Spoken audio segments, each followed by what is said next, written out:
Karimnagar, Adilabad, Nizamabad, Medak teachers MLC ఎన్నికల్లో మల్క కొమరయ్యకు మొదటి ప్రాధాన్యత ఓటు వేద్దాం, గెలిపిద్దాం. మీకోసం, మీ సమస్యల కోసం మీ తరఫున గళమెత్తుతాడు, ప్రభుత్వంతో కొట్లాడతాడు. నమస్తే నాగేశ్వర్ గారు.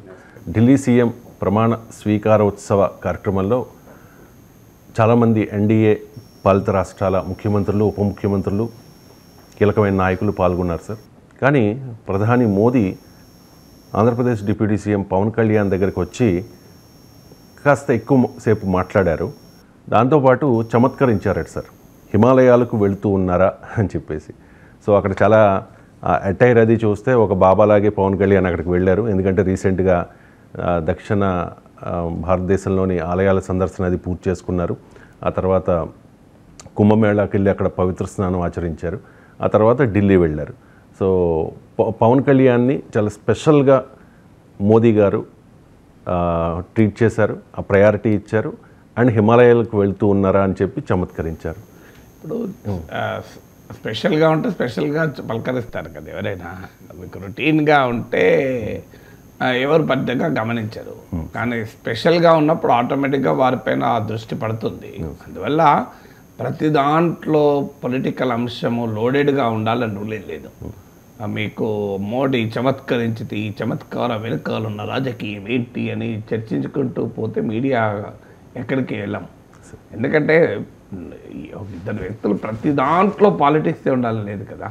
ఇప్పుడు ఆయన ఎటైర్ చూసో ఏదో దృష్టి ఆకర్షించవచ్చు, నవ్వుతో మాట అనొచ్చు. ప్రతి మాటలోనూ, ప్రతి పలకరింపులోనూ, ప్రతి చూపులోనూ లోతైన రాజకీయాన్ని చూసే కార్యక్రమం కరెక్ట్ కాదు. అయితే ఆ కంపారిజన్ ఆ పవన్ కళ్యాణ్కు మోడీ ప్రత్యేకంగా గుర్తింపు ఇవ్వడం లేదా అంటే ఇస్తున్న మాట నిజం. అది దానికి ఇవాళ హిమాలయాలకు పోతున్నావా అని అడగడం వల్లనే గుర్తింపు అని అనుకుంటే పొరపాటు. సహజంగానే గుర్తింపు. ఇంకా ఈ కంపారిజన్ కూడా వచ్చింది. అంటే చంద్రబాబు నాయుడు ఏమో మోడీతో మాట్లాడటానికి తపన పడినట్లు, పవన్ కళ్యాణ్ దగ్గరేమో మోడీయే వచ్చి మాట్లాడినట్లు. ఈ చంద్రబాబు నాయుడు మోడీ ఈక్వేషను, పవన్ కళ్యాణ్ మోడీ ఈక్వేషన్ల మధ్య కూడా నిన్న ఢిల్లీ ప్రమాణ స్వీకారం సందర్భంగా చంద్రబాబు నాయుడు మోడీతో పలకరించడానికి పడిన తపన, పవన్ కళ్యాణ్తో మోడీ ప్రొయాక్టివ్గా మాట్లాడడం, ఇవన్నీ కూడా వార్తలకు వచ్చాయి. అక్కడ జరిగిన అంశము ఎలా అనేది దాన్ని బట్టి రాజకీయ విశ్లేషణ చేయడం కాకుండా క్లియర్గా రెండు ఫ్యాక్టర్స్ ఇక్కడ. ఒకటి, చంద్రబాబు నాయుడు పవన్ కళ్యాణ్ల విషయంలో బీజేపీ వైఖరిలో స్పష్టమైన తేడా ఉంది. ఎందుకుంది అంటే పవన్ కళ్యాణ్ వాస్తవంగా 2014లో కూడా టీడీపీతో కలవటానికి కారణం వయా బీజేపీ. నాకు గుర్తున్న ద్వారా సోమవీర్రాజుతో వెళ్ళి గుజరాత్ వెళ్ళి మోడీని కలిశాక ఎన్డీఏలో చేరతానని నిర్ణయం తీసుకున్నాక బీజేపీ టీడీపీల మధ్య పొత్తు కుదిరితే బీజేపీతో ఉన్న మైత్రి వల్ల పవన్ కళ్యాణ్ టీడీపీకి ప్రచారం చేశారు. 2019కి వచ్చే వరకు టీడీపీతో బీజేపీ లేదు, పవన్ కళ్యాణ్ కూడా బీజేపీతో లేడు, టీడీపీతో లేడు. అప్పుడు ఒక విమర్శ కూడా వైసీపీ వాళ్ళు చేసేవాళ్ళు. అంటే వైసీపీకి నష్టం జరిగించడానికి ప్రతిపక్ష ఓటును చీల్చి పరోక్షంగా టీడీపీకి లాభం చేసేందుకే పవన్ కళ్యాణ్ ఇలా వ్యవహరిస్తున్నాడని అప్పుడు వైసీపీ వారు విమర్శించేవారు కూడా. ఎందుకంటే 2019లో చంద్రబాబు నాయుడు ప్రభుత్వము, ఆ ప్రభుత్వం పనితీరు పైన ప్రజల తీర్పు కనుక ఆ చంద్రబాబు నాయుడు ప్రభుత్వానికి వ్యతిరేకంగా జగన్మోహన్ రెడ్డి, పవన్ కళ్యాణ్, బీజేపీ ఇంకా నలుగురు ఉంటే ఆటోమేటిక్గా నలుగురు మధ్య ఓట్లు చీలి అప్పటికి అధికారంలో ఉన్న తెలుగుదేశానికి ఉపయోగపడుతుంది కదా అన్న విమర్శలు కూడా వచ్చాయి. మన చిన్నప్పుడు పల్లెటూరులో దొరికిన పాలు ఇప్పుడు సిటీలో దొరకడం లేదు. మా ఇంట్లో దీని గురించి మాట్లాడుకుంటున్నప్పుడు కంట్రీ డిలైట్ గురించి తెలిసి ఉన్నత ప్రమాణాలు ఉన్న ల్యాబ్స్ లో టెస్ట్ చేయించి రోజు రిపోర్ట్స్ ని యాప్ లో అప్డేట్ చేస్తారు. వాళ్ళ విధానాలు చూసి సంతృప్తి చెంది ఇలా రికమెండ్ చేస్తున్నాను. ఇప్పుడే కంట్రీ డిలైట్ యాప్ ని డౌన్లోడ్ చేసుకోండి. Download the country delight app now. ఏదైనా 2024కి వచ్చే వరకు కూడా అఫ్కోర్స్ బీజేపీని పక్కకు పెట్టి కూడా పవన్ కళ్యాణ్ టీడీపీతో పొత్తు పెట్టుకున్నాడు. కానీ ఆ సమయంలో కూడా బీజేపీని వదలలే. అంటే టీడీపీ బీజేపీ కలుస్తాయి అనే ఒక కంక్లూజన్ రాకముందు కూడా ఏకకాలంలో బీజేపీతోనూ టీడీపీతోనూ పవన్ కళ్యాణ్ సంబంధాలు పెట్టుకున్నాడు. అందువల్ల మొదటి నుంచి కూడా రిలేటివ్లీ చూసుకున్నప్పుడు Pawan Kalyan is more reliable ally for BJP. అందువల్ల సహజంగానే మోడీ పవన్ కళ్యాణ్ పట్ల ఆ ప్రత్యేకత చూపడంలో ఆశ్చర్యం ఏమీ లేదు. చంద్రబాబు నాయుడు విషయంలో బీజేపీ ఈజ్ ఆల్వేస్ కాషియస్, అందులో మోడీ ఈజ్ ఆల్వేస్ కాషియస్. ఇప్పుడే కాదు, మీరు తెలుగుదేశంలో ఉన్న సీనియర్ నాయకులు అడగండి, బీజేపీలో ఉన్న సీనియర్ నాయకులు అడగండి, వాళ్ళు ఆఫ్ ద రికార్డ్ చెప్తారు ఓపెన్గా చంద్రబాబు నాయుడు మోడీ అంత సులభంగా నమ్మడు అని. ఎందుకంటే ఆయన అనుభవం కూడా కదా, బీజేపీ అనుభవం అది. బీజేపీతో కలవడము విడిపోవడము, కలవడము విడిపోవడము, మళ్ళీ కలవడము, ఇన్నిసార్లు మారిన తర్వాత ఒక రిలయబిలిటీ ఎక్కడికి వెళ్ళి ఉంటుంది, పొలిటికల్ రిలయబిలిటీ. అందువల్ల పొలిటికల్ అవసరాలు ఉండొచ్చు, పొలిటికల్ ఎక్స్పీరియన్సీ అంటారు, అంటే రాజకీయ అవసరాల రీత్యా పార్టీలు కలవచ్చు, కానీ ఆ నమ్మకం, ఆ విశ్వాసం, ఒక కాన్ఫిడెన్స్తో మిత్రపక్షము అనే కెమిస్ట్రీ ఉండే అవకాశమే లేదు. ఎందుకంటే 2019లో చంద్రబాబు నాయుడు మోడీని విమర్శించిన తీరు, మోడీని చంద్రబాబు నాయుడు విమర్శించిన తీరు చూసాం.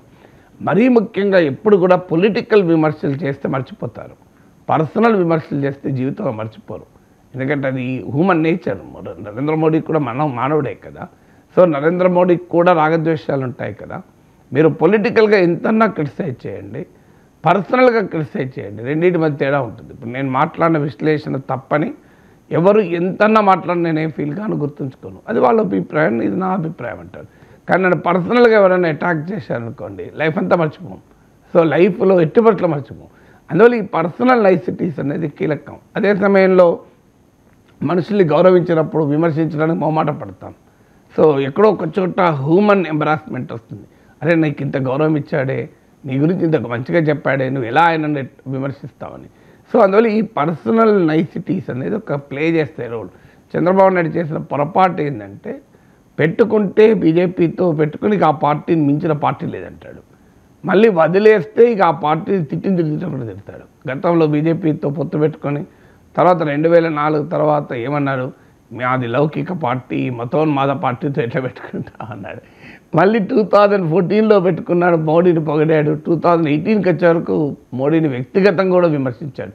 భార్యకే న్యాయం చేయలేని వాడు దేశానికి ఏం న్యాయం చేస్తాడు, అసలు దేశం మోడీ వల్లనే నష్టపోతుంది అన్నాడు. మళ్ళీ ఇప్పుడు వచ్చి అసలు మోడీ విశ్వగురు, మోడీ మహానుభావుడు, అసలు మోడీ మార్తాండ తేజుడు అని మలింపు కొడుతున్నాడు.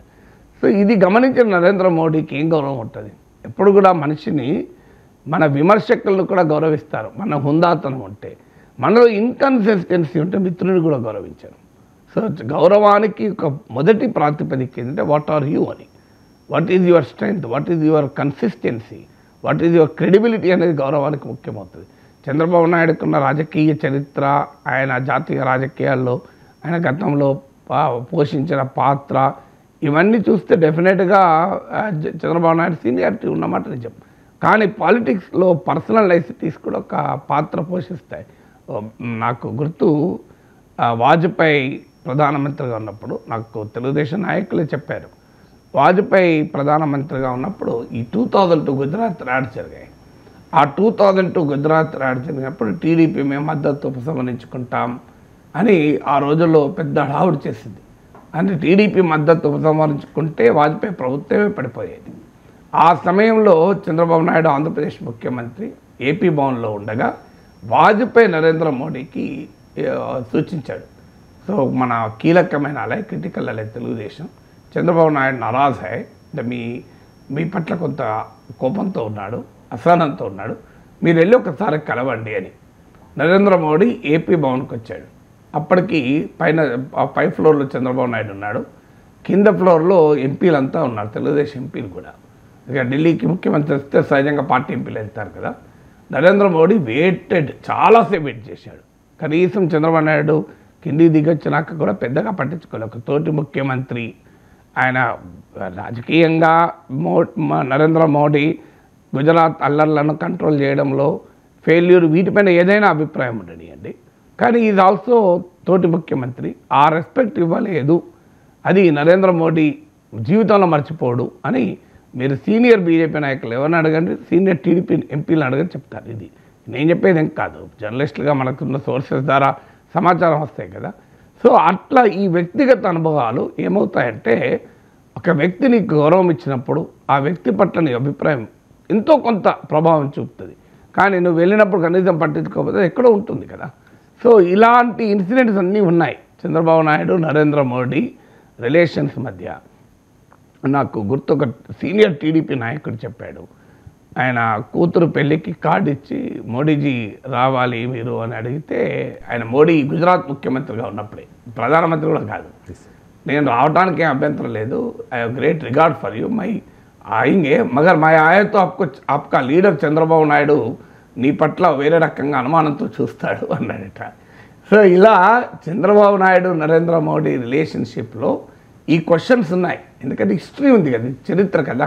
ఇప్పుడు మీరు ఆ రోజు కనుక చంద్రబాబు నాయుడు నరేంద్ర మోడీకి చాలా గౌరవం ఇచ్చి, మీ పట్ల మాకు గౌరవం ఉంది కానీ మీరు అది అనుసరించిన తీరు మాకు ఇబ్బందిగా ఉంది, మేము సమర్థించలేకపోతున్నాం అని ఉంటే ఆ రకమైన ఆ అభిప్రాయం కలిగి ఉంటుంది. అందువల్ల మీకు వ్యక్తిగతమైన అనుభవాలు కూడా రాజకీయపరమైన సంబంధాలపైన డైరెక్ట్గా ప్రభావం చూపిపోయినా ఇండైరెక్ట్గానే ప్రభావం చూపుతాయి.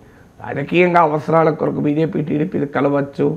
మీరు గమనించండి, 2024 ఎలక్షన్స్లో కూడా నరేంద్ర మోడీ నేరుగా చంద్రబాబు నాయుడు బాగా పొగిన ఉదాహరణ చూపెట్టండి. ఏదో ఒక్కసారి అన్నాడు చంద్రబాబు నాయుడు ఆంధ్రప్రదేశ్ అభివృద్ధి కొరకు, మీ అభివృద్ధి కొరకు కృషి చేస్తానని. ఆయన ఆంధ్రప్రదేశ్కి వచ్చి చంద్రబాబు నాయుడు ముఖ్యమంత్రి చేయండి, చంద్రబాబు నాయుడు గెలిపించండి, దానివల్ల ఆంధ్రప్రదేశ్కి బంగారు భవిష్యత్తు ఉంటుందని చెప్పలే. ఏం చెప్పాడు? ఎన్డీఏని గెలిపించండి అని మాట్లాడు. కాంగ్రెస్ పార్టీని తిట్టిపోయాడు. అసలు ఆంధ్రప్రదేశ్లో కాంగ్రెస్ పార్టీ లేదు, కాంగ్రెస్ పార్టీ తిడితే ఏమొస్తుంది? దీనిపైన పెద్ద చర్చ జరిగింది within the BJP, within the TDP.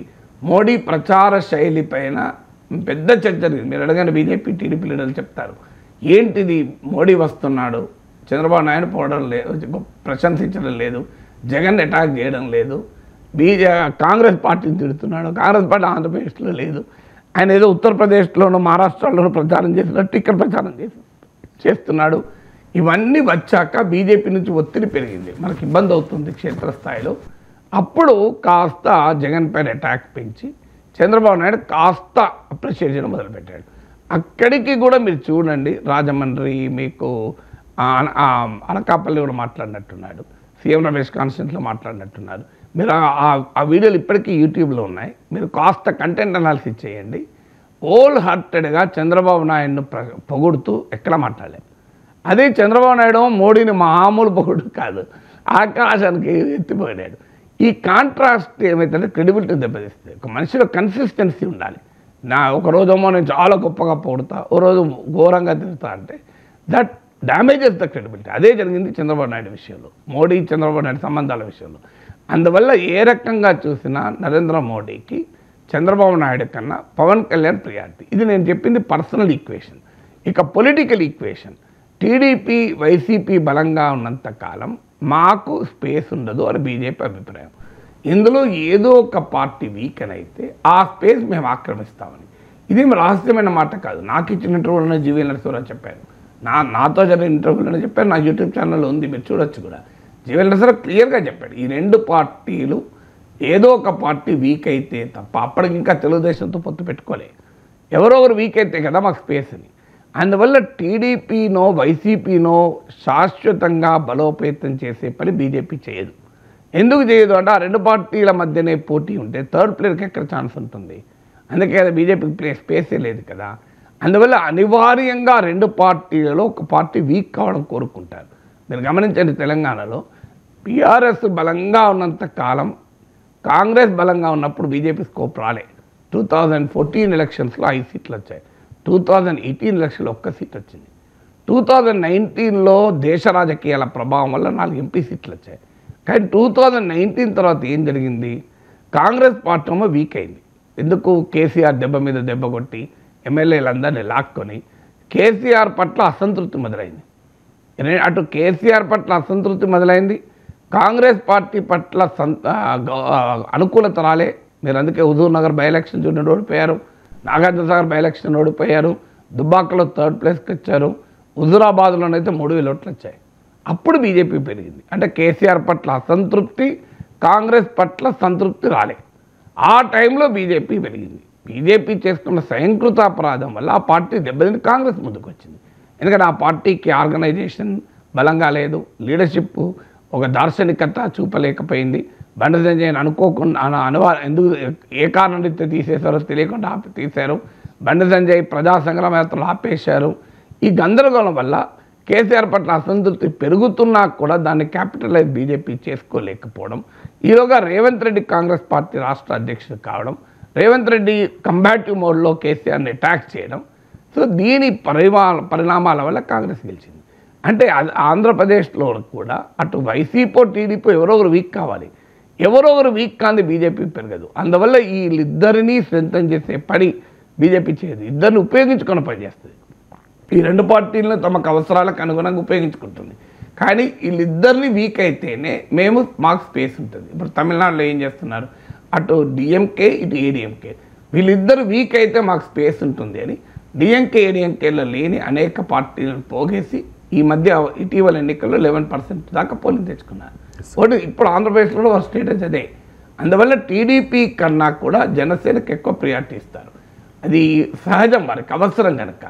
తర్వాత అందుకే మీరు గమనించండి, ఇప్పుడే కాదు, ప్రమాణ స్వీకారానికి వచ్చిన పవన్ కళ్యాణ్ పట్ల ఒక ప్రత్యేకత, చిరంజీవి పట్ల ఒక ప్రత్యేక గౌరవం చూపడం, అలాగే మీకు ఎన్డీఏ మీటింగ్ అయితే పవన్ అయ్యే తుఫాన్ అయ్యే అని మాట్లాడడము, ఇదంతా దేని కొరకు చేయడము, టీడీపీకి మెసేజ్ ఇవ్వడం, మా ప్రియారిటీ పవన్ కళ్యాణ్ కానీ మీరు కాదు, మీరు మాకు ఎప్పుడు మాతో ఉంటారో ఉండరో తెలియదు, మేము అప్రమత్తంగా ఉన్నామని మోడీ చెప్పడం.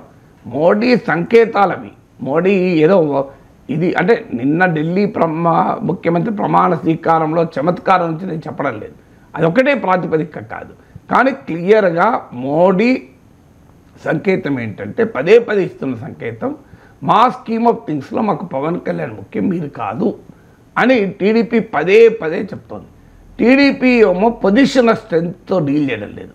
వాస్తవంగా ఇవాళ మోడీ ప్రభుత్వము అధికారంలో ఉంది అంటే టీడీపీ జేడీయూల తరఫున, అయినా కూడా టీడీపీ పొజిషన్ వీక్నెస్ నుంచి కమ్యూనికేట్ చేస్తోంది. చూడండి, చంద్రబాబు నాయుడు మోడీ ఎదురైనప్పుడల్లా మోడీ దృష్టిని ఆకర్షించడానికి చంద్రబాబు నాయుడు స్థాయి ఏంటి, మోడీ కన్నా ముందు ముఖ్యమంత్రిగా ఉన్నాడు కదా, వాజ్పేయి ప్రభుత్వానికి కీలక సారథిగా ఉన్నాడు.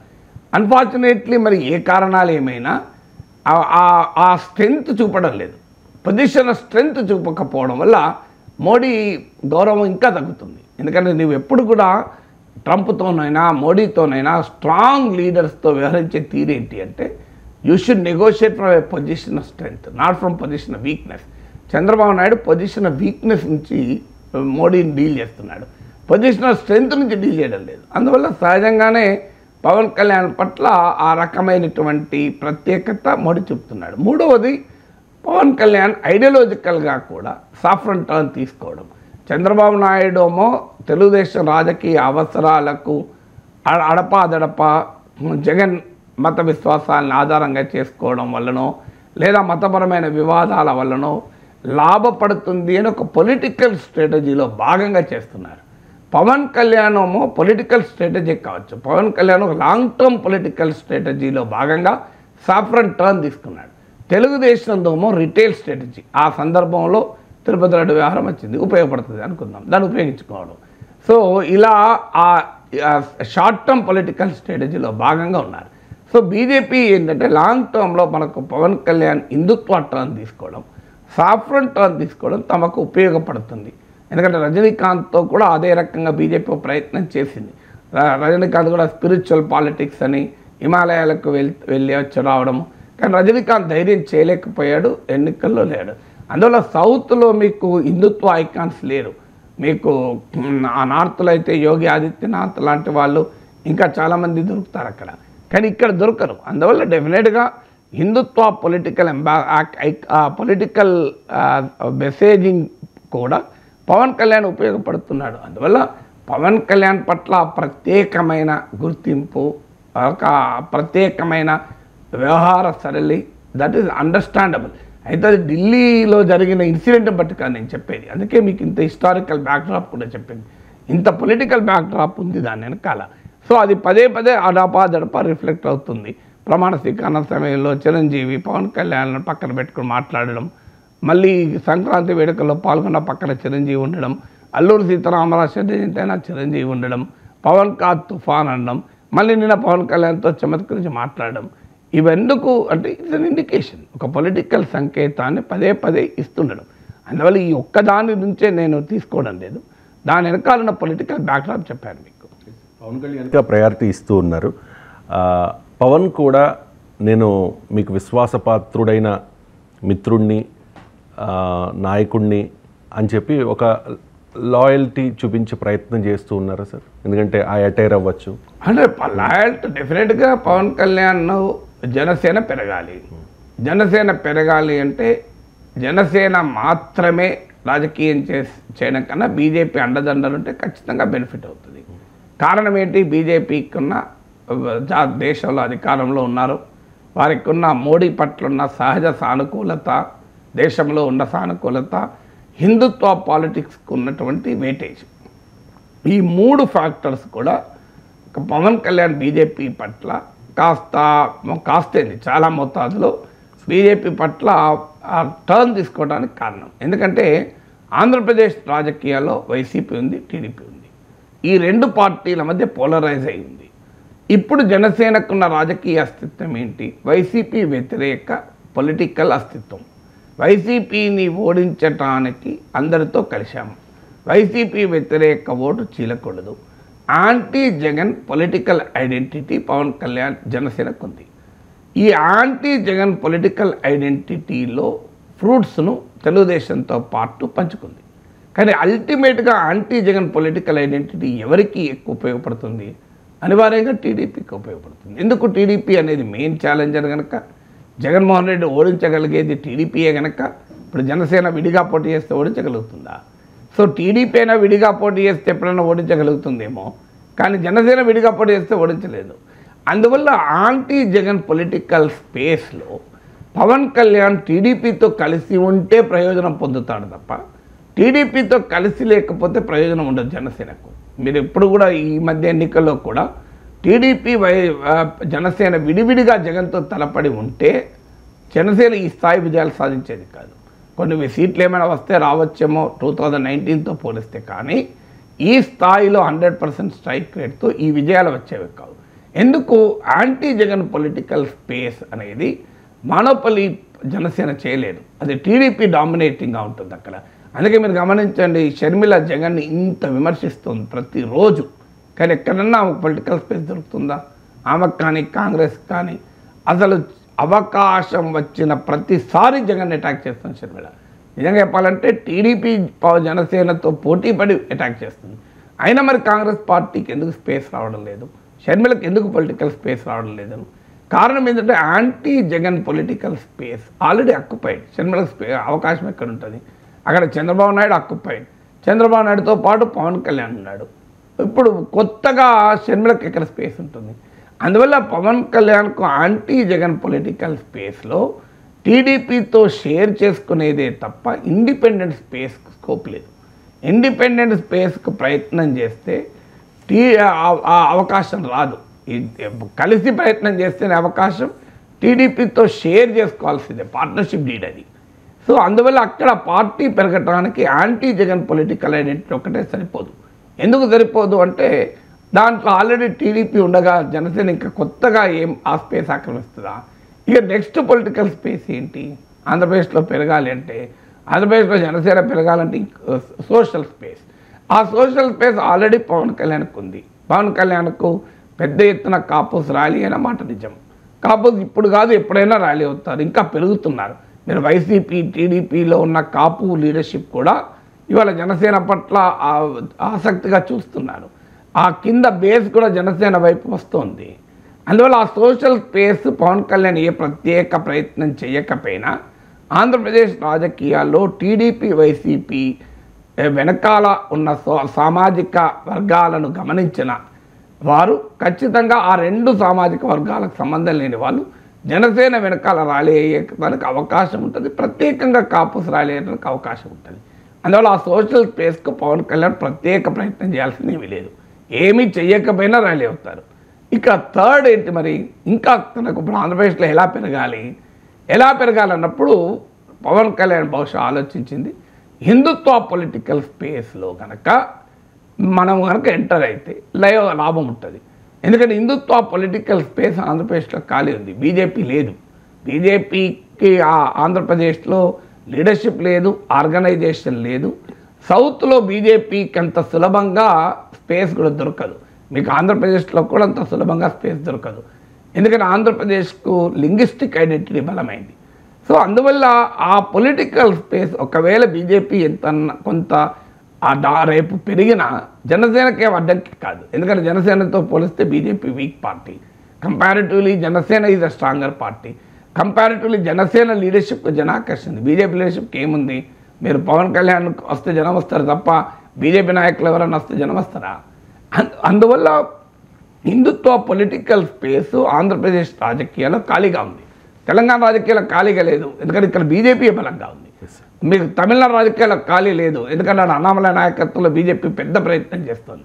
కానీ ఆంధ్రప్రదేశ్లో ఆ హిందుత్వ పొలిటికల్ స్పేస్ను బీజేపీ సమర్థవంతంగా ఎక్స్ప్లాయిట్ చేసుకోలేకపోతుంది. లీడర్షిప్ లేక పవన్ కళ్యాణ్కి అక్కడ స్పేస్ కనబడ్డప్పుడు లాభం ఏంటి? హిందుత్వ పొలిటికల్ స్పేసు జనసేన క్యాపిటలైజ్ చేసుకునే క్రమంలో బీజేపీతో కూడా అడ్వాంటేజ్. నేను మొదట్లో చెప్పిన నరేంద్ర మోడీ ఇమేజ్ కలిసి వస్తుంది, కేంద్ర ప్రభుత్వ సహకారం కలిసి వస్తుంది. సహజంగానే ఈ ఫ్యాక్టర్స్ కలిసి వస్తాయి కనుక హిందుత్వ పొలిటికల్ స్పేస్లోకి పవన్ కళ్యాణ్ ఎంటర్ అయ్యాడు. అదొక వ్యూహాత్మకంగా ఎంటర్ అయ్యాడు. బీజేపీతో ప్రేమతోనో కోపంతోనో కాదు. అప్పుడు అంతకుముందు చేగువెరా అని చెప్పి వామపక్షాలతో పొత్తు పెట్టుకున్నప్పుడు వామపక్షాలతో ప్రేమతో వెళ్ళారా? రాజకీయాల్లో ప్రేమలు ఉండవు, వ్యూహాలు ఉంటాయి. వ్యూహాత్మకంగానే పవన్ కళ్యాణ్ హిందుత్వ పొలిటికల్ స్పేస్లో ఎంటర్ అయ్యాడు. అది బీజేపీకి కూడా కలిసి వస్తుంది. విన్ విన్ పార్ట్నర్షిప్ అయిపోయింది. బీజేపీ జనసేనల మధ్య విన్ విన్ పార్ట్నర్షిప్ అయిపోయింది. Telugu Desam party political short sightedness కూడా పవన్ కళ్యాణ్కి ఉపయోగపడుతుంది. తెలుగుదేశం పొలిటికల్ షార్ట్ సైటెడ్నెస్ ఏంటి? వైసీపీని ఓడించాలి, వైసీపీ నుంచి ఓటర్లను దూరం చేయాలి అనే ప్రయత్నంలో భాగంగా జగన్ మత విశ్వాసాలను టార్గెట్ చేసి హిందూ సెంటిమెంట్ను రైజ్ చేస్తే జగన్ కొట్టవచ్చు అన్నది టీడీపీ ఆలోచన. అది చేస్తున్న క్రమంలో టీడీపీకి తెలియకుండానే బీజేపీని పవన్ కళ్యాణ్ బలోపేతం చేస్తున్నారు. టీడీపీ పొలిటికల్ షార్ట్ సైటెడ్నెస్ అంటానికి కారణం అది. ఎప్పుడు కూడా నీ ఒరిజినల్ ఐడెంటిటీ వదిలేసి పొలిటికల్ షార్ట్ సైటెడ్నెస్ చూపెడితే నీకు లాభం ఉండదు. టీడీపీ కూడా జరుగుతున్నది అదే. మీరు చూడండి, ఇంకా కొన్నేళ్ల తర్వాత ఇది మరింత స్పష్టంగా కనబడుతుంది. తెలుగుదేశం పార్టీ తన చర్యలకు తాను తలపట్టుకునే రోజు వస్తుంది. ఎందుకు ఇమీడియట్గా జగన్ కొట్టడానికి ఉపయోగపడతాయి, కానీ ఆ తర్వాత నీకన్నా ఎక్కువ ఉపయోగించుకునేవాడు ఉంటాడు. ఇప్పుడు తిరుపతి లడ్డు వ్యవహారం ఉంది. చంద్రబాబు నాయుడు దాన్ని రైజ్ చేశాడు. ఎఫ్ఐఆర్ కూడా దాఖలు చేయకముందు తెలివిగా ఒక మాట అన్నాడు, పెద్ద వివాదమైంది. ఏం జరిగిన తర్వాత అక్కడే టీడీపీ ఆగింది. లోకేష్ ఆగాడు, చంద్రబాబు నాయుడు ఆగాడు, పవన్ కళ్యాణ్ అందుకని సనాతన ధర్మ పరిరక్షణ దీక్షలు చేశాడు. అసలు దేవాలయాలను విముక్తి చేయాలన్నాడు. అది ఎక్కడికో పడకపోయాడు. టీడీపీ ఏం చేయగలిగింది? చూస్తూ ఊరుకున్నది.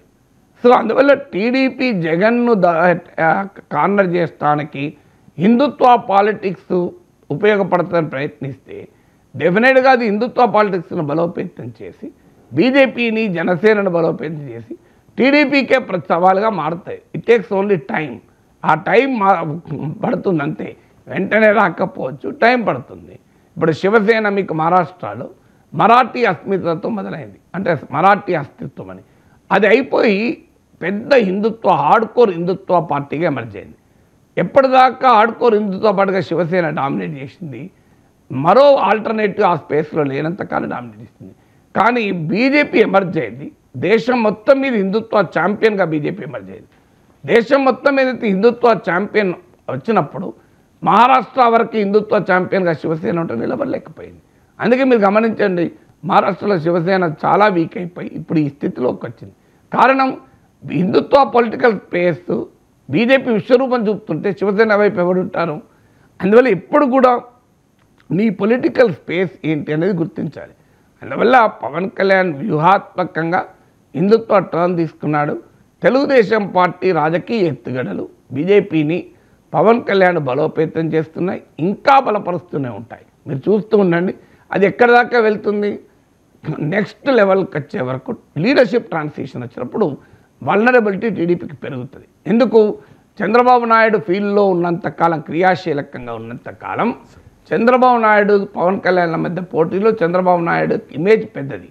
కానీ చంద్రబాబు నాయుడు వయస్సు రీత్యా ఎన్నడో రీత్యా, ఇది నేనన్న మాటలు కాదు, ఏబిఎన్ రాధాకృష్ణ వాడిన మాటలు, మళ్ళీ తెలుగుదేశం నా మీద పడతారు. ఎన్నడో ఒకరోజు క్రియాశీలకంగా ఉండలేడు కదా వయస్సు రీత్యా. అప్పుడు ఏమవుతుంది, లోకేష్ నాయకత్వంలో టీడీపీ, పవన్ కళ్యాణ్ నాయకత్వంలో జనసేన, ఈ రెండింటి మధ్య కంపారిజన్ వచ్చినప్పుడు Pawan Kalyan will be a much higher stature ఉన్న లీడర్గా అవుతాడు. అప్పటికి పవన్ కళ్యాణ్ మోడీ పక్కన ఉంటాడు. పవన్ కళ్యాణ్ హిందుత్వ పాలిటిక్స్ స్ట్రెంత్ అవుతారు. యాంటీ జగన్ పొలిటికల్ ఐడెంటిటీ చూడండి, మీరు 4-5 ఐడెంటిటీలు వస్తాయి. ఒకటి యాంటీ జగన్ పొలిటికల్ ఐడెంటిటీ ఉంటుంది, 2 పర్సనల్ పొలిటికల్ స్టేచర్ ఎక్కువైతే లోకేష్తో పోలిస్తే, 3 మీకు బీజేపీ మద్దతు హిందుత్వ పాలిటిక్స్ కలిసి వస్తాయి, 4 నరేంద్ర మోడీతో ఉన్న ప్రత్యేక అనుబంధం కలిసి వస్తాయి. ఈ 4 ఫ్యాక్టర్స్లో లోకేష్ పోటీ పడలేడు. మీరు గమనించండి, యాంటీ జగన్ పొలిటికల్ ఐడెంటిటీలో లోకేష్ చంద్రబాబు నాయుడు డామినేట్ చేస్తాడు, లోకేష్ డామినేట్ చేయలేడు. పవన్ కళ్యాణ్ డామినేట్ చేస్తాడు. పర్సనల్ ప్రొఫైల్లో పవన్ కళ్యాణ్ డామినేట్ చేస్తాడు. బీజేపీతో అనుబంధంలో పవన్ కళ్యాణ్ డామినేట్ చేస్తాడు. మోడీతో ప్రత్యేక అనుబంధంలో పవన్ కళ్యాణ్ డామినేట్ చేస్తాడు. అన్నిట్లో మీరు పవన్ కళ్యాణ్ డామినేట్ చేస్తాడు. మీరు చూడండి, ఇది జరగబోయేటువంటి రాజకీయ చిత్రం ఇది.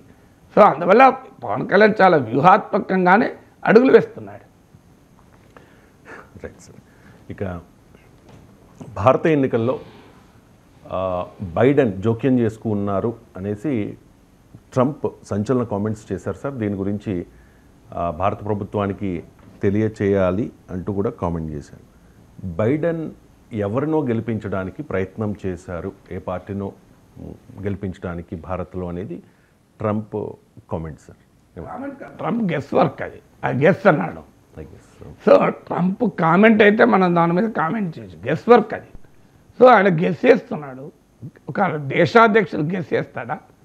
సో అది ట్రంప్ డొమెస్టిక్ పాలిటిక్స్లో భాగంగా ఈ మాట అన్నాడు. దాన్ని భారతదేశంలో బీజేపీ కాంగ్రెస్ పైన ఆయుధంగా వాడుకున్నారు. ట్రంప్ ప్రత్యేకంగా కాంగ్రెస్ని అటాక్ చేయడానికో, కాంగ్రెస్ని ఇరకాటంలో పెట్టడానికో, బీజేపీకి బెనిఫిట్ చేసేందుకో, నరేంద్ర మోడీ బెనిఫిట్ చేసేందుకు అన్న మాటలు కావవి. అది దాని ఫాలోఅవుట్ ఉరిమి మంగళం మీద పడింది అంటారు కదా. సో అది ఉరిమి కాంగ్రెస్ పైన పడ్డది. ట్రంప్ అన్నది, ట్రంప్ అటాక్ చేయాల్సింది ఎవరిది? ట్రంప్ ఏంటంటే గతంలో ఉన్న ప్రభుత్వాలు ఇష్టం వచ్చినట్టుగా అమెరికా డబ్బులు తగిలేశారు. ఎక్కడ తగిలేశారు? యుద్ధాల్లో తగిలేశారు. ఇంకెక్కడ తగిలేశారు? టారిఫ్స్ కన్సెషన్స్లో తగిలేశారు. వీళ్ళందరూ అమెరికాను ఇతరులు దోచుకుంటుంటే, ఇతరులు పీల్చుకుంటుంటే దోచుకుంటు కన్నా గత ప్రభుత్వాలు సహకరించాయి. దాన్ని మేము ఆపి అమెరికాను మళ్ళీ గొప్పగా చేస్తాం. అది మేక్ అమెరికా గ్రేట్ అగైన్ సిద్ధాంతం. మేక్ అమెరికా గ్రేట్ అగైన్ పాలిటిక్స్కు ప్రాతిపదిక ఏంటంటే, గతంలో ఉన్న ప్రభుత్వాలు ప్రపంచమంతా అమెరికాను లాగి వాడుకుంటుంటే చూస్తూ ఊరుకున్నారు అని ట్రంప్ ఒక నెరేటివ్ బిల్డ్ చేస్తున్నాడు. ఇది నిజమా అంటే అమెరికాను ప్రపంచం వాడుకుందా, ప్రపంచాన్ని అమెరికా వాడుకుందా? అందరికీ తెలుసు. ఆయన ట్రంప్ తెలివిగా దేని వాడుతున్నాడు? ఒకటి టారిఫ్స్ వాడుతున్నాడు. చూడు, అమెరికా వస్తువులకు ఇండియాలో 100% ఉంటుంది, ఇండియా వస్తువులకు మరి అమెరికాలో ఆ టారిఫ్ ఉందా? ఇలా టారిఫ్ పేరిట లక్షల కోట్లు ఇండియా, చైనా, ఇతర కంట్రీస్ అమెరికాను నుంచి పీల్చుకున్నారు. ఇదొకటి. 2, అమెరికా సాయం పెద్ద ఎత్తున ఇతర దేశాలకు చేసింది. అందులో భాగమే యుఎస్ ఎయిడ్. ఇప్పుడు ఈ కాంట్రవర్సీ అదే.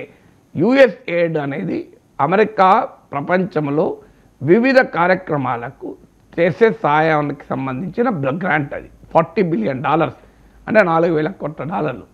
సో దాన్ని భారతదేశానికి ఎందుకు ఇవ్వాలి? భారతదేశంలో ఓటింగ్ శాతాన్ని పెంచి ప్రజాస్వామ్యాన్ని బలోపేతం చేయడం కొరకు $21 మిలియన్ యుఎస్ ఎయిడ్ సాయం చేసిందని చెప్పారు. మన దగ్గర కాదు, బంగ్లాదేశ్లో పొలిటికల్ ల్యాండ్స్కేప్ స్ట్రెంథెన్ చేసేందుకు $29 మిలియన్, నేపాల్లో కూడా $29 మిలియన్, ఇలా $723 మిలియన్ ఖర్చు పెట్టారు. దీన్ని నేను తగ్గిస్తాను అని ఇలాన్ మస్క్ మొదలుపెట్టాడు. అందువల్ల రెండవది ఏంటి, చూడు అమెరికా అందరికీ సాయం చేసుకుంటుంది. నేను ట్రంప్ అన్నది అదే, ఇండియా దగ్గర డబ్బులు లేవా, మనం ఇండియాకి ఎందుకు సాయం చేయాలి, వాళ్ళ దగ్గర బోలే డబ్బులు ఉన్నాయి, వాళ్ళు మన మీద టారిఫ్ చేస్తున్నారు అన్నాడు.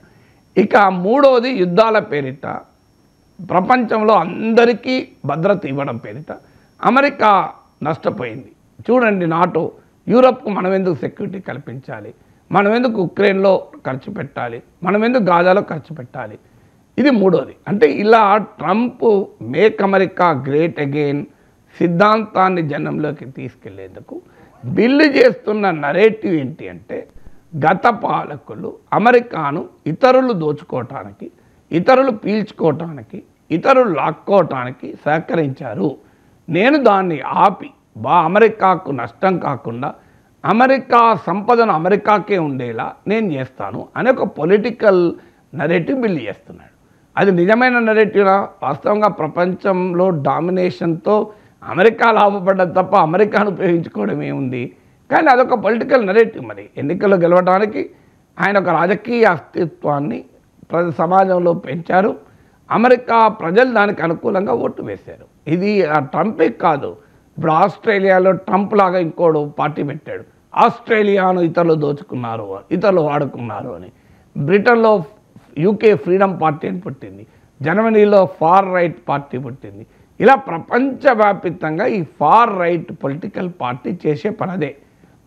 మా దేశాన్ని గత పాలకులు నిర్వీర్యం చేశారు, మేము వచ్చి దాన్ని బాగు చేస్తానని. ఎందుకంటే నరేంద్ర మోడీ కూడా అదే అన్నాడు కదా, మేక్ అమెరికా గ్రేట్ అగైన్ అంటే నేను మేక్ ఇండియా గ్రేట్ అగైన్ అన్నాడు.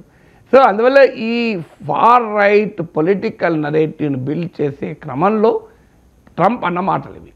అలాగే తన ప్రీవియస్ గవర్నమెంట్ అయిన బైడెన్ ప్రభుత్వాన్ని అటాక్ చేయడానికి వాడిన పదాలు అది వెంటనే ఇక్కడ మన రాజకీయాల్లో ప్రకంపనలు సృష్టించాయి. ట్రంప్ మరి ఇట్లా అమెరికా ఓటింగ్ శాతం పెంచడము వరకే కాకుండా ఎవరోని గెలిపించడానికి చేశాడు బైడెన్ అని. టార్గెట్ ఈజ్ బైడెన్, అది బీజేపీ అందుకుంది. చూడు అగో ఆ ట్రంపే చెప్తున్నాడు బైడెన్ భారతదేశంలో ఏదో ఒక పార్టీని గెలిపించడానికి ప్రయత్నించాడు. ఆ పార్టీ ఎవరు? రాహుల్ గాంధీ కదా, కాంగ్రెసే కదా అని. మరి బైడెన్ టైంలో కూడా అమెరికాతో మోడీ సంబంధాలు బాగానే ఉన్నాయి కదా. నాకు ఫండమెంటల్ క్వశ్చన్ ఏంటంటే, 4 ఏళ్ళు బైడెన్ ప్రభుత్వం భారత రాజకీయాల్లో జోక్యం చేసుకుంటుంటే, ట్రంప్ చెప్పింది నిజమని మోడీ నమ్మితే, ట్రంప్ చెప్పింది నిజమని బీజేపీ నమ్మితే, అది బీజేపీ వైఫల్యం కదా, మోడీ వైఫల్యం కదా. ఒక విదేశీ జోక్యాన్ని అనుమతించి ఆపలేకపోవడం ప్రభుత్వ అసమర్థత కాదా?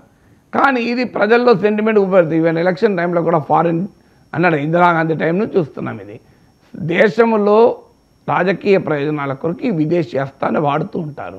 ఆ రోజుల్లో ఇందిరాగాంధీ వాడింది, ఈ రోజుల్లో నరేంద్ర మోడీ వాడుతున్నారు. ఇప్పుడు ట్రంప్ వ్యాఖ్యలు ఒక ఆయుధమయ్యాయి. అందువల్ల కానీ ట్రంప్ అన్నది ఆయన ఏమీ ఆథెంటిక్గా చెప్పలేదు. ఇప్పుడు ఆయన అమెరికా అధ్యక్షుడు, భారతదేశంలో ఏ పార్టీని ఎలా సపోర్ట్ చేశాడో చెప్పమని లెక్కలు డాక్యుమెంటెడ్ ఉంటాయి కదా. ఏదైనా దేశం, భారతదేశంలో నరేంద్ర మోడీ ప్రైమ్ మినిస్టర్, మోడీని చెప్పమనండి. అమెరికా ప్రభుత్వం డబ్బులు ఎవరికి దక్కాయి? ప్రభుత్వం కదా, ఇది ప్రైవేట్ ఇండివిజువల్స్ కాదు కదా. ప్రభుత్వ సంస్థ భారతదేశంలో అమెరికా ప్రభుత్వం ఖర్చు పెడుతుంటే నరేంద్ర మోడీ ప్రభుత్వం తెలియదా? అది హోమ్ మినిస్ట్రీ ద్వారానే రావాలి కదా. ఫారిన్ ఎక్స్చేంజ్, FCRA చట్టం ఉంటుంది, foreign exchange control regulation act అని, ఫారిన్ కరెన్సీ రెగ్యులేషన్ యాక్ట్ అని. మరి ఆ చట్టం హోమ్ మినిస్ట్రీ కదా అమలు చేసేది. అందువల్ల ఇది కేవలం ఒక పొలిటికల్ బబుల్ క్రియేట్ చేయడం, పొలిటికల్ నరేటివ్ క్రియేట్ చేయడం. మోడీ ఇవ్వడు సాక్ష్యాధారాలు, ట్రంప్ ఇవ్వడు, మోడీ చూపడు. కానీ మేము పాలిటిక్స్లో ఒకరి మీద ఆరోపణలు చేస్తాం. ట్రంప్ లాంటాడు గెస్ అంటాడు, గెస్ అట. ప్రెసిడెంట్ ఎక్కడన్నా గెస్ చేస్తాడా? ప్రెసిడెంట్కు కాంక్రీట్గా చూపెట్టడం. మీరు ఒక షాప్కి వెళ్తారు, ఈ వస్తువు ధర ఎంత అంటారు, వస్తువు ధర గెస్ అంటాడు ఆ షాప్ కీపరు. గెస్ అంటే మీరు ఏమంటారు? నువ్వే గెస్ చేస్తే నాకు ఎట్లా వెళ్తుందయా అంటాడు. మీరు డాక్టర్ దగ్గరికి వెళ్తారు, సార్ నాకు ఆరోగ్యం బాగాలేదు అంటే గెస్ అని, నేను గెస్ నీకు ఈ ప్రాబ్లం ఉండొచ్చు, గెస్ నువ్వు ఈ మెడిసిన్ వాడు తగ్గుతుందని చెప్పి మెడిసిన్ ఇచ్చింది అనుకోండి, మీకు ఆ డాక్టర్ మీద కాన్ఫిడెన్స్ ఉంటుందా? మీరు లాయర్ దగ్గర పోతారు, సార్ నాది కేసు అంటే గెస్ ఐ మే విన్ అన్నాడనుకో, నాకు నువ్వు గెస్ చేస్తాడు కదయ్యా, మాకు వేరే అంటారు. ఎక్కడైనా గెస్ వర్క్ నడుస్తుందా? దేశ ప్రెసిడెంట్ గెస్ వర్క్ ఏంది? నేను మీకు ఓ డాక్టర్ ఉదాహరణ చెప్పిన గెస్ చేయడు. ఆ గెస్సింగ్ ఏంటో నాకు అర్థం కాని అవసరం. ఆయన గెస్ చేస్తున్నాడు, గెస్ చేసిన దానిపైన గాసిప్. అది ఆ గాసిప్ పైన మన రియాక్ట్ అయితే ఉపయోగమే ఉన్నది. Let prime minister Modi give details. America ప్రభుత్వం భారతదేశంలో ఎవరికి ఏ రూపంలో ఎక్కడ ఖర్చు పెట్టింది. లెట్ ఆ ట్రంప్ గివ్ డేటా, మా ప్రభుత్వం భారతదేశంలో పలానా వాళ్ళ మీద ఖర్చు పెట్టిందండి. ఇది ఏది లేకుండా గెస్ అండ్ గాసిప్ పైన మాట్లాడలేం కదా. Right sir. ఇక టెస్లా ఇండియాలో అడుగు పెట్టడానికి సిద్ధమవుతోంది. బట్ డొనాల్డ్ ట్రంప్ అయితే కమెంట్ చేస్తూ ఉన్నారు సార్, ఇట్స్ వెరీ అన్ఫైర్ అని చెప్పేసి. ఎందుకంటే అంటే ట్రంప్ ఏంటంటే అమెరికాలోనే ప్రొడక్షన్ పెట్టాలి, వేరే దేశాల్లో ఎక్కడ ప్రొడక్షన్ పెట్టకూడదు అనేది ట్రంప్ విధానం. కానీ అసలు క్వశ్చన్ ఏంటంటే గతంలో రాని టెస్లా ఇప్పుడు ఇండియాకు ఎందుకు వస్తానంటుంది? ఇండియాకు టెస్లాకు మధ్య చాలా రోజులుగా చర్చ. 2015లోనే ప్రైమ్ మినిస్టర్ మోడీ అమెరికా పర్యటించినప్పుడు టెస్లా ఫ్యాక్టరీకి వెళ్ళాడు. టెస్లా అప్పుడే వస్తుంది అని చాలామంది భావించారు. కానీ మోడీ టెస్లా ఫ్యాక్టరీ వెళ్ళి చూసొచ్చిన 1 మంత్లో చైనాలో మొదలుపెట్టాడు, కానీ ఇండియాకు రాలే. ఇండియాకు రాకుండా అప్పుడు ఇండియాలో కారణం ఏంటి అంటే భారతదేశం కండిషన్ పెట్టింది. మీరు భారతదేశంలో మీ కార్లు ఇతర దేశాల్లో తయారైన కార్లు ఇక్కడ వచ్చి అమ్ముకోవాలంటే హై ఇంపోర్ట్ డ్యూటీ ఉంటుంది, 110% ఇప్పుడు దాన్ని ఇటీవల బడ్జెట్లో ట్రంప్ను సంతృప్తిపరిచేందుకు 70% తగ్గించారు. 110% డ్యూటీ కట్టాల్సిందే. అది 110% డ్యూటీ కడితే ఆ కారు ఇక్కడ ఎవరు కొనరు. ఎందుకంటే ఉదాహరణకు 50 లక్షల కారు అనుకోండి, 55 లక్షల ఇంపోర్ట్ డ్యూటీ పడుతుంది, అంటే అది 1,05,00,000 అవుతుంది. లేదనుకుంటే మీరు ఇండియాలో మ్యానుఫ్యాక్చర్ చేయండి. ఇండియాలో మ్యానుఫ్యాక్చర్ సేమ్ ట్రంప్ ఇవాళ ఏం చెప్తున్నాడో అప్పుడు భారత ప్రభుత్వం కూడా అదే చెప్పింది. ట్రంప్ ఏం చెప్తున్నాడు కెనడా ఇతర అందరికీ, మీరు హై టారిఫ్ మేము కూడా విధిస్తాం, మీకు ఈ టారిఫ్ వద్దనుకున్నారు అమెరికాలో ప్రొడక్షన్ చేయండి, మీకు ఏ టారిఫ్స్ ఉండవు. ఇది ట్రంప్ చెప్తున్నాడు. సరిగ్గా ట్రంప్ చెప్పింది భారత ప్రభుత్వం చెప్పింది. కానీ ట్రంప్ ఏమో ఇప్పుడు అన్ఫేర్ అంటున్నాడు. మరి ఆయన చెప్పేది ఫేర్ ఎట్లా అవుతుంది? అండ్ ఆయన చెప్పేది ఫేర్ అవుతుంది, ఇండియా చెప్తే అన్ఫేర్ అవుతుందా? సరిగ్గా ఇవాళ ట్రంప్ ఏ కండిషన్ అయితే పెడుతున్నాడో, మీరు అమెరికాలో ప్రొడక్షన్ చేస్తే మీకు టారిఫ్స్ ఉండవు, మీరు అమెరికాలో ప్రొడక్షన్ చేయకపోతే మేము భారీగా టారిఫ్స్ విధిస్తాం, వాటిపైన దిగుమతి సుంకాలు విధిస్తామని ట్రంప్ చెప్తున్నాడు. సరిగ్గా టెస్లా విషయంలో ఇండియా చెప్పింది కూడా అదే, మీరు ఇండియాలో ప్రొడక్షన్ చేయండి, మేము ఇబ్బంది లేదు. కాదు మేము ఫారిన్లో మొత్తం ప్రొడక్షన్ చేసి ఇక్కడ వచ్చి అమ్ముకుంటామంటే ఖచ్చితంగా మీరు ఎక్కువ ట్యాక్స్ కట్టాల్సింది. ఎందుకు కట్టాలి? ఇండియాలో ఉన్న మ్యానుఫ్యాక్చరింగ్ చేసే వారికి దెబ్బ తగలకూడదు. ఎందుకంటే ఇండియాలో ప్రొడక్షన్ చేస్తే ఇక్కడ మాకు ఎంప్లాయ్మెంట్ పెరుగుతుంది, ఇక్కడ డిమాండ్ పెరుగుతుంది, ఇక్కడ ఎకానమీ ఎక్స్పాండ్ అవుతుంది. మీరు బయట నుంచి తీసుకొచ్చి అమ్మితే మాకేం ఉపయోగం? మీరు ఇక్కడ అమ్మితే మాకు ఉపయోగం తప్ప. అది భారతదేశ స్టాండ్, అది అమెరికా స్టాండ్ కూడా అదే ఇప్పుడు ట్రంప్. కానీ అమెరికాలో ఇండియాది అన్ఫేర్ అంటున్నాడు, ట్రంప్ది అన్ఫేర్ అంటున్నాడు. మరి ఆయన చెప్పేది ఎట్లా ఫేర్ అవుతుంది? కానీ ఆ ట్రంప్ దానికి మాస్క్ అందుకు అంగీకరించలే. ఇండియాలో ప్రొడక్షన్ ఫెసిలిటీ పెట్టడానికి అంగీకరించక చైనాలో ప్రొడక్షన్ ఫెసిలిటీ పెట్టాడు. ఎందుకు పెట్టాడు? చైనా ఇది బిగ్గర్ మార్కెట్. చైనాలో ఎలక్ట్రిక్ వెహికల్ మార్కెట్ 1,10,00,000. ఇండియాలో లాస్ట్ ఇయర్ 1,00,000 కార్లు అమ్మినాయి ఎలక్ట్రిక్ కార్లు. సో మనది 1,00,000 కార్ల మార్కెట్ అయితే చైనాది 1,00,000 కార్ల మార్కెట్. సహజంగానే పెద్ద మార్కెట్లో ప్రొడక్షన్ చేస్తాడు. అందువల్ల ఇలాన్ మస్క్ ఇండియాలో ప్రొడక్షన్ చేయమంటే ఒప్పుకోలేదు, చైనాలో ప్రొడక్షన్ చేశాడు. ఇప్పుడు చైనాలోనే ప్రధానంగా టెస్లా కార్లు ప్రొడక్షన్ అవుతాయి. అందుకే ఇలాన్ మస్క్ బ్రిటన్ ప్రైమ్ మినిస్టర్ని తిడతాడు, జర్మన్ ఛాన్సలర్ని తిడతాడు, యూరోప్లో అందరినీ ఫ్రాన్స్ ప్రెసిడెంట్ని తిడతాడు. కానీ పొరపాటు కూడా చైనాను ఒక్క మాట అన్నాడు. చైనా అన్నాడు, జింపింగ్ అన్నాడు. మళ్ళీ ట్రంప్కు చైనాకు పడదు, అమెరికాకు చైనాకు పడదు, కానీ ఇలాన్ మస్క్ చైనాను ఒక్క మాట అన్నాడు. ఎందుకంటే ఆయన బిజినెస్ ఉంది అక్కడ. సో అందువల్ల చైనా ఒక పెద్ద మార్కెట్ కనుక నేను చెప్పిన కంపారిజన్ మీకు ఇక్కడ 2024లో మన 1,00,000 కార్లు అమ్మాయి, మరి అక్కడ 1,10,00,000 కార్ల మార్కెట్ అది. సో అక్కడ ప్రొడక్షన్ పెట్టాడు. ఇప్పుడు ఇండియాలో ప్రొడక్షన్ పెడతాడా అనేది క్వశ్చన్. ఇప్పుడు ఇండియన్ గవర్నమెంట్ ఆ కండిషన్ ఇప్పుడు కూడా ఉంచుతుందా, రిలాక్స్ చేస్తుందా తెలియదు. ఒకవేళ ఉంచితే ట్రంప్ వస్తాడో లేదో తెలియదు. కానీ పరిస్థితుల్లో వచ్చిన మార్పు ఏంటంటే చైనాలో నిజమే పెద్ద ఎలక్ట్రిక్ కార్ మార్కెట్, కానీ ఇండియాలో ఎలక్ట్రిక్ కార్ మార్కెట్ పెరుగుతుంది. లాస్ట్ ఇయర్ 1,00,000 కార్లు అమ్మారు, అంతకు ముందు ఇయర్తో పోలిస్తే ఇది 20% ఎక్కువ. అంటే ఇండియాలో year and year growth of electric car market is around 20%. So అందువల్ల ఇండియా అనేది అట్రాక్టివ్ ఎలక్ట్రిక్ కార్ మార్కెట్గా ఎమర్జ్ అవుతుంది. సో ఇది మొదటి కారణం ట్రంప్ మళ్ళీ ఇండియా వైపు చూడటానికి. రెండవ కారణం ఏంటి అంటే టెస్లా ఒకప్పట్లాగా లాభాలు రావడం లేదు. మీకు 2022లో టెస్లా గ్రాస్ ప్రాఫిట్ మార్జిన్ 30% ఉండే, అది కాస్త 2024 లాస్ట్ 3 monthsలో 15% పడిపోయింది. అంటే gross profit margin of Tesla సగానికి సగం పడిపోయింది. ఇది రెండవ కారణం. మూడో కారణం ఏంటంటే కాంపిటీషన్ పెరిగి average price of Tesla car 1/3 పడిపోయింది. మీకు ఓవరాల్గా టెస్లా ప్రొడక్ట్స్లు $40,000 ఎవరేజ్ కార్ ప్రైస్ పడిపోయింది. అలాగే జర్మనీ పెద్ద ఫ్యాక్టరీ ఉంది జర్మనీలో టెస్లాకు.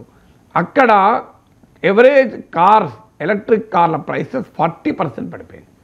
అందువల్ల కార్ల మార్కెట్ చాలా క్రైసిస్లో ఉంది. అందువల్ల టెస్లా కొత్త మార్కెట్ వైపుగా చూస్తుంది. మూడో కారణం. నాలుగో కారణం వెరీ బిగ్ కాంపిటీషన్ టెస్లాకు వచ్చింది. అది వరల్డ్లో వచ్చింది. ప్రత్యేకించి తనకు పెద్ద మార్కెట్ అయిన చైనాలో వచ్చింది.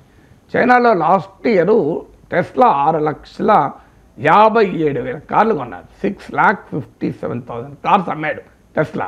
అంత పెద్ద మార్కెట్ చైనా. ఇవాళ చైనాలో ఏం జరుగుతుంది, వరల్డ్లో ఏం జరుగుతుంది అంటే టెస్లాకు ఎదురు లేదనుకునే సమయంలో టెస్లాకు BYD రూపంలో, ఇది చైనీస్ కంపెనీ, షౌమీ రూపంలో, ముఖ్యంగా BYD రూపంలో ఒక పెద్ద కాంపిటీషన్ మొదలైంది. మీకు స్టాటిస్టిక్స్ చెప్పితే లాస్ట్ ఇయర్ 2024లో 1.79 మిలియన్ కార్స్ అమ్మింది టెస్లా. అంటే 17,90,000 కార్లు అమ్మింది టెస్లా లాస్ట్ 2024లో. అంతకు ముందు ఇయర్తో పోలిస్తే ఇది 1.1% ఎక్కువ, కేవలం 1.1%. అంటే 2024లో 1.79 మిలియన్ 17,90,000 కార్లు టెస్లా అమ్మింది.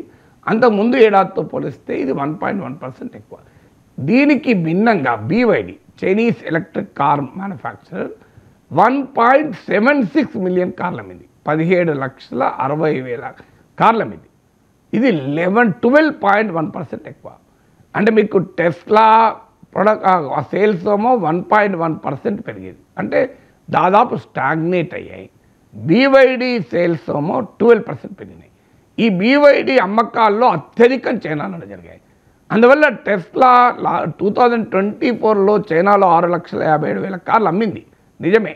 మొత్తం 17,90,000 కార్లు టెస్లా అమ్మితే అందులో 17,90,000 కార్లు అమ్మితే అందులో 6,57,000 కార్లు చైనాలోనే అమ్మింది టెస్లా. కానీ రోజు రోజుకి ఏం జరుగుతుంది, చైనా మార్కెట్లో BYD దూసుకొస్తుంది. ఎందుకంటే BYD అమ్మిన కార్లలో అత్యధికం చైనాలోనే అమ్మారు. సో దీంతో టెస్లా కొత్త మార్కెట్ వెతుకుతోంది. అందులో భాగంగా ఇండియాలో ఏమైనా అమ్మకానికి స్కోప్ ఉందా అని మొదలుపెట్టి ముంబై, ఢిల్లీలో షోరూమ్లు పెడతారని కూడా లింక్డ్ఇన్లో లిస్టింగ్ కూడా ఇచ్చారు 13-14 పొజిషన్లకు. దీంతో మొదలైన చర్చ. అయితే అప్పుడు మరి ఇండియా కండిషన్ ఉంది కదా, మొదటి నుంచి కండిషన్ ఉంది కదా ఇండియాలోనే ప్రొడ్యూస్ చేయాలని. ఆ ప్రొడ్యూస్ చేసే కండిషన్ను భారత ప్రభుత్వం మినహాయింపు ఇస్తుందా ఇవ్వదా? ఇస్తే మాత్రం ఖచ్చితంగా నష్టం ఇండియన్ మ్యానుఫ్యాక్చరర్స్. ఎందుకంటే మన మహీంద్రా ఉంది. మహీంద్రా ఎలక్ట్రిక్ కార్ మార్కెట్లో 1/3 మార్కెట్ షేర్ మహీంద్రాది. అలాగే లాస్ట్ ఇయర్ 30,000 కార్లు అమ్మారు మహీంద్రా వాళ్ళు. అలాగే మీకు టాటా వాళ్ళు 38% మార్కెట్ షేర్. మన 1,00,000 కార్ల మార్కెట్లో 33% మహీంద్రా, 38% టాటా. ఇప్పుడు ఏం జరుగుతుంది, ఒక్కసారి టెస్లా వస్తే ఆటోమేటిక్గా ఇండియన్ ఎలక్ట్రిక్ కార్ మ్యానుఫ్యాక్చరింగ్ దెబ్బతింటుంది. మరి ట్రంప్ ఒత్తిడికి తలవంచి మోడీ ప్రభుత్వం ఈ కండిషన్ ఇండియాలో ప్రొడ్యూస్ చేయాలి, make in India condition wave చేస్తుందా లేదా చూడాలి. ఇప్పటివరకైతే ఆ హామీ భారత ప్రభుత్వం ఏమి ఇవ్వలే. మరి టెస్లా ఫ్యాక్టరీ ఇక్కడ పెడతాడా ట్రంప్ ఇలాన్ మస్క్ అంటే ఒకటి ఆయనకు చైనాలోనే పెద్ద ప్రొడక్షన్ ఫెసిలిటీ ఉంది, జర్మనీలో పెద్ద ప్రొడక్షన్ ఫెసిలిటీ ఉంది. భారతదేశం కండిషన్ పెడితే మరో మార్గం లేదు. కానీ అక్కడ స్పేరింగ్ ప్రొడక్షన్ కెపాసిటీ కూడా ఉంది. అంటే అక్కడ ప్రొడక్షన్ కూడా 100% కెపాసిటీ ప్రకారం ఉత్పత్తి కావడం లేదు, ఇంకక్కడ ఉత్పత్తి చేయొచ్చు. ఈలోగా ట్రంప్ ఒత్తిడి ఉంది. ట్రంప్కు అత్యంత సన్నిహితుడు Elon Musk. Trump make America great అగైన్లో భాగం. ట్రంప్ అన్ఫేర్ అని ఫాక్స్ టీవీకి ఇచ్చిన ఇంటర్వ్యూలో చెప్పాడు. మరి ట్రంప్ను కాదని ట్రంప్ అత్యంత సన్నిహితుడైన ఇలాన్ మస్క్ అమెరికాలో ప్రొడక్షన్ చేయకుండా ఇండియాలో ప్రొడక్షన్ ఫెసిలిటీ పెడతాడా? చైనా ప్రొడక్షన్లో, జర్మనీలో ప్రొడక్షన్లో ఇంకా స్పేర్ కెపాసిటీ ఉండగా ఇండియాలో పెడతాడా? మరి ట్రంప్ ఒత్తిడితో మోడీ ఇండియాలో ప్రొడక్షన్ చేయాల్సిన అవసరం లేదు అని ఏమైనా మినహాయింపిస్తాడా, ఇవన్నీ మనకు తెలియదు ఇప్పటివరకైతే ఇండియన్ కండిషన్ ఇండియాలో మ్యానుఫ్యాక్చర్ చేయాల్సిందే అని, అది కరెక్ట్. మోడీ ప్రభుత్వం తీసుకున్న వైఖరి కరెక్ట్. ఆ వైఖరి వల్లనే టెస్లా ఇప్పటివరకు రాలే. కానీ ఇప్పుడు నేను ఇంతదాకా గణాంకాలు చెప్పాను. టెస్లా కాంపిటీషన్ పెరుగుతోంది, టెస్లాకు ఎవరేజ్ ప్రైసెస్ పడిపోతున్నాయి, టెస్లా గ్రాస్ ప్రాఫిట్ మార్జిన్ పడిపోతుంది. అనివార్యంగా ఇండియన్ మార్కెట్ వైపు టెస్లా చూడాల్సి వస్తుంది. ఇలాంటి పరిస్థితుల్లో కూడా ఇండియా కండిషన్ ఇస్తే ఇంకా నష్టం. ఎందుకంటే మనము మినహాయింపు ఇచ్చినా ఇవ్వకపోయినా రాక తప్పదు. అందువల్ల మనం గట్టిగా ఉండాల్సిందే. అయితే ట్రంప్ ఒత్తిడి మరి, అందుకే ట్రంప్ ఒక దేశ ప్రెసిడెంటు ప్రత్యేకంగా టెస్లా కార్ల గురించి చెప్పడమే, టెస్లా గురించి మాట్లాడేంటి. అందువల్ల మోడీ ట్రంప్ ప్రెషర్కు తట్టుకుంటాడా లేదా చూడాలి. తట్టుకోకుంటే టెస్లా ఇండియాలో మ్యానుఫ్యాక్చర్ చేసి ఇండియాలో అమ్ముకుంటే ఓకే. కాదు మోడీ కనుక మినహాయింపు ఇస్తే ట్రంప్ ఒత్తిడితోనే అది అన్యాయం. ఇండియన్ కార్ మ్యానుఫ్యాక్చరింగ్ దెబ్బతింటుంది. ఇలాన్ మస్క్ లాభం చేయడం కొరకు ఇప్పటికే ట్యాక్స్ తగ్గించారు. ఇప్పుడు ఈ కండిషన్ కూడా ఎత్తేస్తే ఇంకా నష్టం. అందువల్ల యాజ్ ఆఫ్ టుడే మనకు తెలియదు. టెస్లా ఇండియాలోకి రావడం ఖాయంగా కనబడుతోంది. ఎందుకంటే వాళ్ళు ఆల్రెడీ 14 పోస్టులు అడ్వర్టైజ్ చేశారు. ముంబై, ఢిల్లీలో లింక్డ్ఇన్లో జాబ్ పోస్టింగ్ లిస్టింగ్ చేశారు. కానీ ఇండియాలో ప్రొడక్షన్ చేసి అమ్ముతారా, ఇండియాలో ప్రొడక్షన్ చేయాల్సిన అవసరం లేదు అన్న మినహాయింపు భారత ప్రభుత్వం ఇస్తుందో తెలియదు. That is something to be watched. ఈ లోపల ట్రంప్ ఒత్తిడి అయితే పెరుగుతుంది. ఇక 72వ మిస్ వరల్డ్ పోటీలకు హైదరాబాద్ వేదిక కాబోతోంది సార్. ఇప్పటికే విశ్వనగరంగా హైదరాబాద్కి పేరుంది. సో ఈ మిస్ వరల్డ్ పోటీలతో హైదరాబాద్ బ్రాండ్ ఇమేజ్ మరింత పెరుగుతుందా? మిస్ వరల్డ్ లాంటి ఇంటర్నేషనల్ ఈవెంట్స్, మిస్ వరల్డ్ కానీ ఇప్పుడు ఫార్ములా ఈ కానీ ఇవన్నీ చెప్పేది అదే, బ్రాండింగ్ పెరుగుతుంది అని. ఫార్ములా ఈ కాంట్రవర్సీ అయింది, దాని మనీ నిబంధనలకు విరుద్ధంగా ఇచ్చారని ఆ కేసు నడుస్తుంది. మిస్ వరల్డ్ ఎందుకు అని వ్యతిరేకించే వాళ్ళు కూడా ఉన్నారు, అందాల పోటీల్ని. ఆ కాంట్రవర్సీ కూడా వస్తుందేమో చూడాలి. ఎందుకంటే చాలా సందర్భాల్లో ఇది ఉమెన్ను కమాడిఫై చేస్తుంది, ఉమెన్ను వస్తువుగా చూపుతోంది. ఇది సరైన కల్చర్ కాదు అని. ఈవెన్ భారతీయ జనతా పార్టీ లాంటి పార్టీలు గతంలో ఇదేం కల్చర్ను వ్యతిరేకించేవి, ఈ అందాల సుందరి పోటీలు ఏంటి అని. కానీ ఇప్పుడు మరి ఇండియాలో మోడీ అనుమతిస్తున్నాడు కదా miss world. Last miss world contest నాకు గుర్తు ముంబైలో జరిగింది. ఇప్పుడు ఇండియాలో అనుమతించాక ముంబైలో జరుగుతుంది, హైదరాబాద్లో జరుగుతుంది. తేడా ఏంటి? మరి ఈ అందాల పోటీకి ఎలాంటి ఇష్యూస్ తెలియదు. కానీ ప్రభుత్వం చెప్పేది ఏంటి, ఇది బ్రాండింగ్ ఉపయోగపడుతుంది మీరు అన్నట్లు. ఎందుకంటే ఈవెన్ మిస్ వరల్డ్ సంస్థ ప్రతినిధి కూడా చెప్పింది, Telangana is known for its global presence, hospitality, ఆతిథ్యము, అంతర్జాతీయ గుర్తింపు ఉన్న రాష్ట్రము. అందువల్ల ఇక్కడికి మేము వెళ్తున్నాము అని మేలో స్టార్ట్ అవుతుంది ఇది. సో అందువల్ల ఈ విశ్వసుందరి పోటీ మేము అక్కడ పెట్టడానికి కారణము తెలంగాణలో ఉన్నటువంటి గ్లోబల్ లింక్ అని. డెఫినెట్గా టూరిజానికి ఉపయోగపడుతుంది, హాస్పిటాలిటీకి ఉపయోగపడుతుంది. తెలంగాణ కల్చర్ను, తెలంగాణ హ్యాండీక్రాఫ్ట్స్ను, తెలంగాణ ఆర్ట్ను, తెలంగాణ క్విజిన్ ఫుడ్ను, వీటన్నిటిని ప్రొజెక్ట్ చేసుకోవడానికి తెలంగాణ హాస్పిటాలిటీని డెఫినెట్గా ఉపయోగపడుతుంది అనేది ప్రభుత్వ విశ్వాసం. ఎందుకంటే ఒక ఇంటర్నేషనల్ ఈవెంట్ చాలా గ్లామర్తో కూడుకున్న ఈవెంట్ కదా. సో సహజంగానే ఇది ప్రపంచ దృష్టిని ఆకర్షిస్తుంది.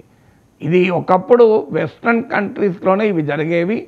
వెస్ట్రన్ కంట్రీస్లోనే వారే మెయిన్గా ఈ మిస్ వరల్డ్ గెలిచేవాళ్ళు. కానీ తర్వాత కాలంలో మార్కెట్ డిటర్మైన్స్, చాలా ఇంట్రెస్టింగ్గా ఉంటుంది ఇది.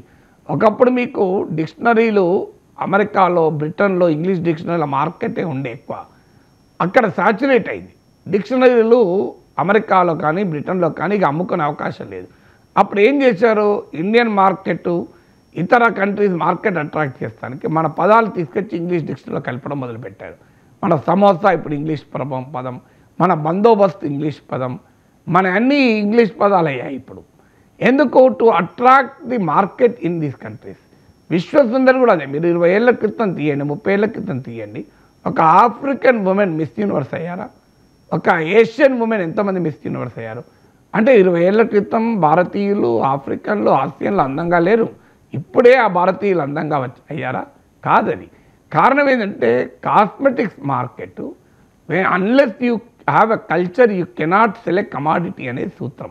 ఎకనామిక్స్కు కల్చర్కి లింక్ ఏంటంటే ఒక సంస్కృతి లేకుండా ఒక వస్తువుకు డిమాండ్ ఉండదు. మీరు గమనించండి, అమెరికా డ్రీమ్ పెరిగాక, మన సాఫ్ట్వేర్ ఉద్యోగులు అమెరికాకు వెళ్ళడం పెరిగాక, అమెరికా అందచందాలు, అమెరికా ఉన్న అట్రాక్షన్స్ అన్నీ మన టీవీలో చూడడం మొదలయ్యాక, అమెరికన్ షోస్ మనం చూడడం పెరిగాక, అమెరికా కెంటుకీ ఫ్రైడ్ చికెన్, మన అమెరికా మెక్డొనాల్డ్స్ ఇక్కడ పాపులర్ అయ్యాయి.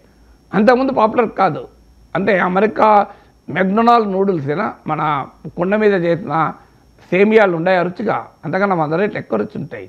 మన Ankapur chicken, Kentucky fried chicken కన్నా చాలా గ్రేట్గా ఉంటుంది. మన గోదావరి జిల్లాలో బాంబూ చికెన్ గ్రేట్గా ఉంటుంది. కానీ ఎందుకు అవి పాపులర్ అయ్యాయి? There is a culture related to commodity. ఇప్పుడే కాదు, థామస్ బ్యాబింగ్టన్ మెకాలే ఇంగ్లీష్ విద్యను భారతదేశంలో ప్రవేశపెట్టాలన్నప్పుడు ఒక మాట అంటాడు, unless there is an English culture there can never be a demand for English products అంటాడు. ఎప్పుడు ఇంగ్లీష్ ఎడ్యుకేషన్ ఎందుకు ప్రవేశపెట్టాలని, I want to create a select band of Indians will be Indian in colour but English in ideas, taste, beliefs, behaviour అంటాడు. So అందువల్ల భారతీయులు ఏరా కల్చర్కు ఎకనామిక్స్కు ఉన్న link. ఎప్పుడైతే కాస్మెటిక్ ఇండస్ట్రీకి వెస్ట్రన్ మార్కెట్ సాచురేట్ అయిపోయిందో, ఇక అక్కడ కొత్తగా కాస్మెటిక్ ఇండస్ట్రీ పెరగడానికి స్కోప్ లేదో, అప్పుడు ఈ కాస్మెటిక్ ఇండస్ట్రీ తెలివిగా మిస్ యూనివర్స్, ఎందుకంటే వాళ్ళే స్పాన్సర్ చేసేది వీటిని, వాళ్ళు తెలివిగా డెవలపింగ్ కంట్రీస్కు షిఫ్ట్ అయ్యారు. ఎందుకంటే ఇక్కడ మన దగ్గర బ్యూటీ మార్కెట్ పెరిగింది. బ్యూటీ ప్రొడక్ట్స్కు అమెరికాలో, యూరోప్లో సాచురేషన్ వచ్చేసింది. సో డిక్షనరీకి సాచురేషన్ వచ్చినట్లు. సో అలా బ్యూటీ ప్రొడక్ట్స్కు వెస్ట్రన్ మార్కెట్ సాచురేట్ అయ్యాక, బ్యూటీ ప్రొడక్ట్స్ను అమ్మేటువంటి సంస్థలు స్పాన్సర్ చేసే ఈవెంట్స్ కాస్త డెవలపింగ్ కంట్రీస్కి రావడం మొదలైనాయి. డెవలపింగ్ కంట్రీస్కి చెందిన మహిళలు గెలవడం కూడా మొదలైంది. మిస్ వరల్డ్, మిస్ యూనివర్స్లో కావడం మొదలైంది. అందువల్ల అది ఒక గ్లోబల్, ఈ ఎకనామిక్స్లో, కల్చర్లో వచ్చిన మార్పులకు కూడా కారణం ఇండియాకు మిస్ వరల్డ్ రావడం. సో అందులో హైదరాబాద్ ఇది ఏ గ్లోబలైజ్ సిటీ. ఇప్పుడు కాదు, 100 ఏళ్ల క్రితం కూడా హైదరాబాద్ గ్లోబలైజ్. మీకు చార్మినార్ దగ్గర ముత్యాల మార్కెట్ గ్లోబల్ మార్కెట్ 100 ఇయర్స్ క్రితం కూడా. 100 ఇయర్స్ హైదరాబాద్ బియాండ్ బిర్యానీ అని ఈ మధ్య దినేష్ శర్మ అని ఒక మిత్రుడు పుస్తకమే రాశాడు. అందులో ఆయన ఎస్టాబ్లిష్ చేసిందంటే ఇవాళ ఐటీతో హైదరాబాద్ గ్లోబలైజ్ కాలే. హైదరాబాదు 100 ఇయర్స్ ముందు కూడా గ్లోబలైజ్ సిటీ, అప్పుడున్న గ్లోబలైజేషన్లో. అందువల్ల హైదరాబాద్ ఇది ఆల్రెడీ గ్లోబలైజ్ సిటీ కనుక ఇది రైట్ ప్లేస్ అవుతుంది, రైట్ కంటెక్స్ట్ అవుతుంది మిస్ వరల్డ్ కంటెస్ట్ కానీ భావించి ఇక్కడికి వస్తున్నారు. Thank you sir.